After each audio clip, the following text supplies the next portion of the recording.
Hi, Rustburg Middle School sixth graders. It is Dr. Ranella. Since you were with me last year, I actually graduated with my doctorate, and so now it is Dr. Ranella. I hope you have had an awesome sixth grade year despite all of the things that have happened with COVID and the safety that we have been practicing both here at Concord and at Rustburg Middle. We miss you and we hope you have had a fantastic year.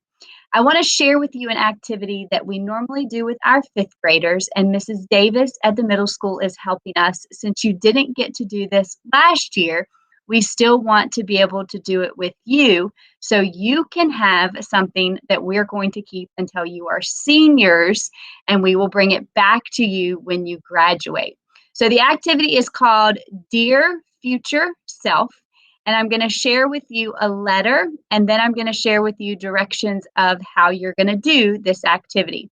I want to say a big thank you to Mrs. Davis for helping us out with this, because again, you weren't able to do this before you left us last year with the school closure, but Mrs. Davis and we wanted to make sure that you still had the opportunity to do this, and here's how it's going to go.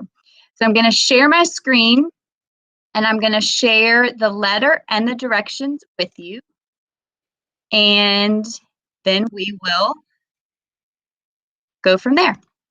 So the letter to you says, Dear sixth graders, because you're not fifth graders anymore. You are the class of 2027, and you are completing your sixth grade year at Rustburg Middle School. This would have been a letter and activity that we would have done last May, however, didn't get to because of the COVID-19 school closure. Despite the closure and abrupt end to the year, we still want you to be able to engage in this activity and send a letter to your future self. I met many of you when you were in pre-K and watched you grow, play, and learn and mature into the young women, young ladies and gentlemen that you are. I've had my favorite memories with your class, and I'm looking forward to seeing what you will become in the future. Do you remember when I was taped to a wall when we met our Jump Rope for Heart goal? Or when I was covered with sprinkles and chocolate and whipped cream when we met another AR goal? That was a sticky but fun mess. I've thought about some of my favorite memories with your class. And of course, I loved being in your classrooms and asking you what you were learning and reading and why. I missed that. Then being in the cafeteria for lunches or on the playground was a way to see you in different ways with your friends. We were so happy when we were able to bring the swing set back, and I know that you guys were too when you were here. Even though your time at CES is done, I want you to remember a few things. One, I am very proud of each and every one of you. Two, you can be anything that you want to be. Three, hard work pays off, and when you apply your best effort, good things will happen.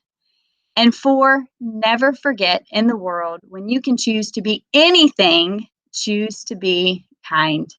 This will serve you well wherever you are, as well as with your future bosses. I want you to be the best that you can be. So the activity, it's a time capsule. You're going to write a letter to your future self that is going to be opened in May of 2027 upon your high school graduation. Mrs. Davis is going to give you a note card and an envelope. And on the note card, you're going to begin by dating it. So you can date it this year, 2021, and write, Dear Future Me. Things that you can write about, you can think back and remember what were some of your favorite Concord Elementary experiences, friends, teachers, or anything about your elementary school experience. You can also write about where do you see yourself in 2027 and what do you want to be? Or you can just choose to write about any topic that you think you're going to want to read about in 7 years. Mrs. Davis is going to collect all of these and get them to me, and I'm going to keep them here at Concord until 2027. I have several years of letters from fifth graders when they wrote them, and upon each high school graduation, we're going to bring them back to you. So you're going to have them when you graduate from high school. So I wanted to share this opportunity and experience with you so that you can do it and share with us a letter to your future self. Love you all and wish you all the very, very best.